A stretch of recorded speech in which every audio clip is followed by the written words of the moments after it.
बनारस को उसकी विद्वता के साथ साथ उसकी वेश्याओं के लिए भी जाना जाता रहा है। तभी तो किसी रसिक ने परेशान होकर कहा होगा कि राण साढ़ सीढ़ी सन्यासी इनसे बचो तो सेवाओ काशी। उसी बनारस की कहानी है यह। साल था 1934 का। तब बनारस में सुंदरी वेश्या बड़ा ही प्रसिद्ध हुआ करती थी। वह जितनी सुंदर थी उतना ही सुंदर था उसका गला और उतना ही सुंदर था उसका नृत्य। उसकी महफिल कहते हैं कि इतनी शानदार होती थी कि बड़े बड़े राजाओं की महफिल भी उसके सामने उदास मालूम होती थी। सुंदरी वेश्या पूरे बनारस की जान थी। बनारस का कला पसंद करने वाला समाज अक्सर ही उसके गुण गाता था। वह इतनी सुंदर थी कि उस रसिक समाज ने ही उसका नाम सुंदरी वेश्या रखा था। वास्तव में कोई अन्य नाम उस पर ठीक भी नहीं लगता। लेकिन जितनी वह सुंदर थी उससे भी सुंदर था उसका नृत्य और सबसे सुंदर था उसका गला। कहते हैं कि जब वह गाती थी तो ऐसा लगता था मानो माता सरस्वती ने अपनी वीणा के तार छेड़ दिए हों। उस सुंदरी वेश्या के कोठे पर तमाम लोग आते। उनमें ही आता था वह सरदार जिसने एक ही नजर में सुंदरी वेश्या से प्रेम कर लिया था। सावन के दिन थे। पहले ही दिन उस सरदार ने अपनी सिक्कों वाली पोटली सुंदरी वेश्या के कदमों में रखकर कहा था कि सुंदरी एक कजरी सुनाओ ना।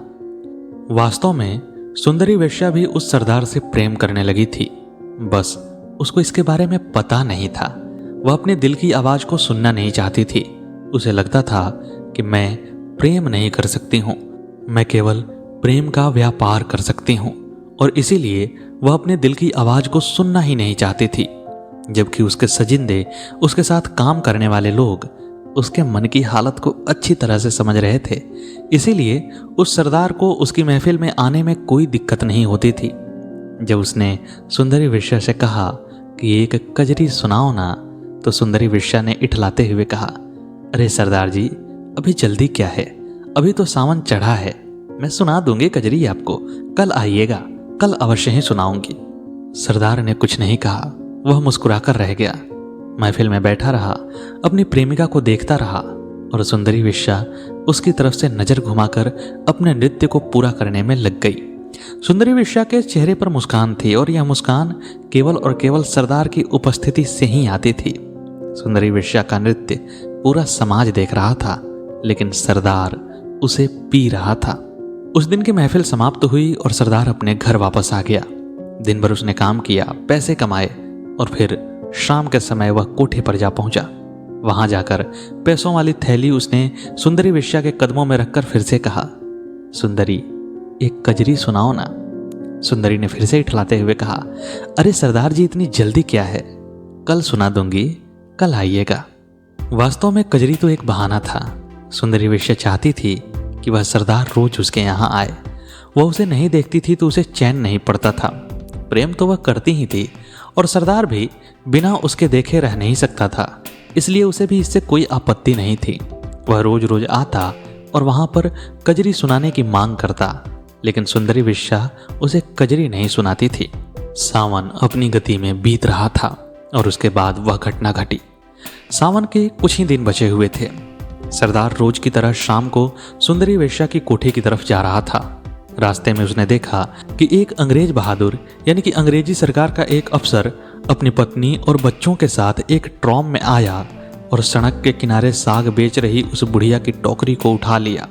बुढ़िया ने जब उससे पैसे मांगे तो उसने बुढ़िया को इतनी जोर से लात लगाई कि वह बेचारी बुढ़िया वहीं सड़क के किनारे पसर ही गई। वास्तव में ऐसा लग रहा था जैसे अंग्रेज सरकार का वह अफसर अपनी पत्नी एवं बच्चों के सामने अपने गौरव को दिखाना चाह रहा था। भारतीयों के प्रति घृणा उसके चेहरे से ही टपक रही थी। तब सरदार भगत सिंह को फांसी हुए अधिक समय नहीं हुए थे। सरदार के खून में उबाल था। वह बदला चाहता था, लेकिन उसे उचित समय या उचित मौका नहीं मिल रहा था, या यूं कहें कि उत्तेजना के वह क्षण उसके सामने प्रस्तुत नहीं हो रहे थे। जब उसने इन दृश्यों को अपनी आंखों के सामने गुजरते हुए देखा तो उसके खून का उबाल अपने चरम पर पहुंच गया। अंग्रेज सरकार से उसकी दुश्मनी उस अफसर पर टूट पड़ी। उसने अपने हाथ में पड़े हुए डंडे को बहुत ही जोर से घुमाया और उस अफसर के सर पर दे मारा। सर तरबूजे के भांति दो भागों में विभक्त हो गया। अंग्रेज का वह अफसर वहीं सड़क पर गिरा और खून फेंक कर मर गया। चारों तरफ अफरा तफरी मच गई। एक अंग्रेज सिपाही को मार देना ही बड़ी बात हुआ करती थी। यह तो ट्रॉम में आया हुआ अफसर था और अपने परिवार के साथ था। चारों तरफ भागा दौड़ी मच गई। तुरंत ही अंग्रेजी सिपाहियों का वहां पर जमावड़ा लगने लगा और वह सरदार दौड़ता हुआ अपने कमरे की तरफ वापस लौट गया। कमरे में जाकर उसने अपनी बची हुई सारी जमा पूंजी निकाली, क्योंकि वह जानता था कि उसका पकड़ा जाना तय है। उसने अपनी सारी जमा पूंजी पोटली में भरी और सुंदरी वेश्या के कोठे पर जा पहुंचा। वहां जाकर उसने अपनी सारी पूंजी उस वेश्या के कदमों में रख दी और कहा कि सुंदरी, आज तो कजरी सुना ही दो मुई। सुंदरी वेश्या को बड़ा आश्चर्य हुआ। आज तक सरदार ने उसे कभी इतने पैसे नहीं दिए थे। वेश्या ने उस पोटली को देखा और फिर सरदार से कहा कि इस मुई कजरी में ऐसा है क्या जो आप मुझे न देखकर इस कजरी के पीछे पड़े रहते हैं? यह कजरी तो आपको मुझसे भी अधिक प्रिय मालूम होती है। तब सरदार ने भरे गले से कहा, मेरी माँ कजरी सुनाती थी।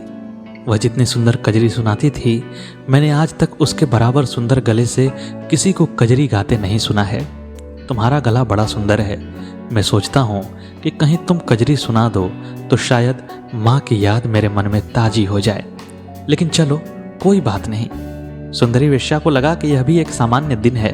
उसने कहा, कल आइएगा, कल सावन का अंतिम दिन है, मैं कजरी अवश्य ही सुनाऊंगी। सरदार का गला भारी था। वह जानता था कि कल कभी नहीं आने वाला है। उसने कहा, कोई बात नहीं, तुम कुछ भी गा दो, मैं तुम्हें देख लेता हूँ, यही बहुत है। इसके बाद महफिल समाप्त हुई और सरदार अपने घर की तरफ निकला। रास्ते में ही अंग्रेजी सैनिकों ने उसे गिरफ्तार कर लिया और फिर उसे मिर्जापुर के जेल में भेज दिया गया। मिर्जापुर के जेल में उस समय मृत्यु दंड पाने वाले कैदी रखे जाते थे। कहते हैं कि समाचार पत्रों से भी अधिक तेजी से लोगों के जबान से खबरें प्रसारित होती हैं। अगली सुबह जन जन के मुंह पर उस सरदार का नाम था, उसका कारनामा था और उसका वह दुर्दांत अंत था। सभी लोग यह जानते थे कि उस सरदार को फांसी हो जाएगी, क्योंकि उसे मिर्जापुर की जेल में भेज दिया गया है। यह खबर सुंदरी वेश्या के कोठे पर भी पहुंची। सुंदरी वेश्या उससे प्रेम करती थी और यह बात उसने भले ही कबूल नहीं किया था, लेकिन उसके सारे सजिंदे, सारे करिंदे इस बात को जानते थे। उसके साथ काम करने वाले तमाम लोग उस सरदार के जेल में जाने से उदास हो गए थे। और फिर उस मनहूस दिन की शाम आई। शाम को महफिल में लोग आने लगे थे। महफिल जमने की तैयारी होने वाली थी। तब एक वृद्ध सजिंदे ने जाकर सुंदरी वेश्या से कहा कि सुंदरी, यदि तुम कहो तो आज की महफिल उठा देता हूँ। आज यदि तुम्हारा मन न हो तो महफिल नहीं लगाई जाएगी। यह सुनकर सुंदरी वेश्या ने दर्पण की तरफ से अपना चेहरा उस वृद्ध सजिंदे की तरफ घुमाया। उसकी आंखें लबालब आंसुओं से भरी हुई थीं। ऐसा लग रहा था जैसे उसका पूरा दिन रोते हुए ही गुजरा हो। उसने वृद्ध सजिंदे की तरफ नजर घुमाई और कहा, काका, यह बनारस है। यहाँ कर्तव्यों से मुंह नहीं मोड़े जाते। दुख आते ही रहते हैं और इन दुखों से घबरा करके हम कर्तव्यों से विमुख नहीं हो सकते। हमें अपना काम करना होता है। यही वह बनारस की नगरी है जहाँ पर राजा हरिश्चंद्र ने अपने मरे हुए बेटे के लाश को जलाने के लिए अपनी फटेहाल अवस्था में आई पत्नी से उसके वस्त्र का हिस्सा मांग लिया था। फिर तो मेरा दुख उनसे कम ही है काका। मैं अपने कर्तव्य से मुंह कैसे मोड़ सकती हूँ? मेरा काम नाचना है, महफिल सजाना है और यह महफिल आज भी सजेगी। सुंदरी वेश्या की यह बात सुनकर वह वृद्ध सजिंदा अपनी उदास आंखों को लिए हुए वापस लौट गया। महफिल में रोशनी कर दी गई। रसिक समाज अपनी अपनी जगह घेरने लगा और फिर सुंदरी वेश्या आई। आज उसने अपूर्व श्रृंगार किया हुआ था। उसका चेहरा ऐसे दमक रहा था जैसे जौहर पर जाने से पहले सतियों के चेहरे दमकते होंगे। उसने आज प्रेम में नाचने का फैसला किया था। आज वह पैसे के लिए नहीं नाच रही थी, पैसे के लिए नहीं महफिल सजा रही थी। उसका आज के लिए प्रेम ही देय था, प्रेम ही उपदेय था। उसने अपना नृत्य प्रारंभ किया। वह ऐसे लैसे नाच रही थी जैसा उसने पहले कभी नहीं नाचा।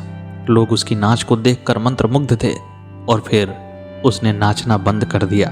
वह गाने के लिए बैठ गई और आसमान में देखते हुए उसने भरे गले से एक ऐसी कजरी कढ़ाई जो आज भी कजरी सुनने वाले लोगों की जबान पर होगी ही होगी।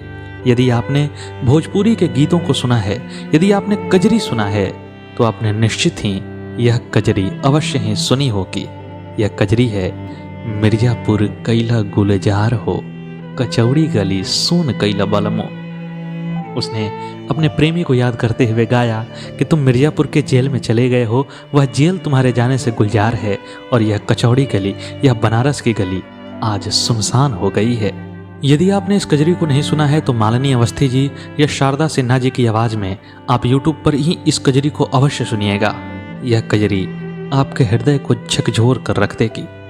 तो मित्रों, यह थी बनारस की एक अद्भुत प्रेम कहानी की अधूरी दास्तां। कैसी लगी आपको यह कहानी, कमेंट बॉक्स में अवश्य बताइएगा।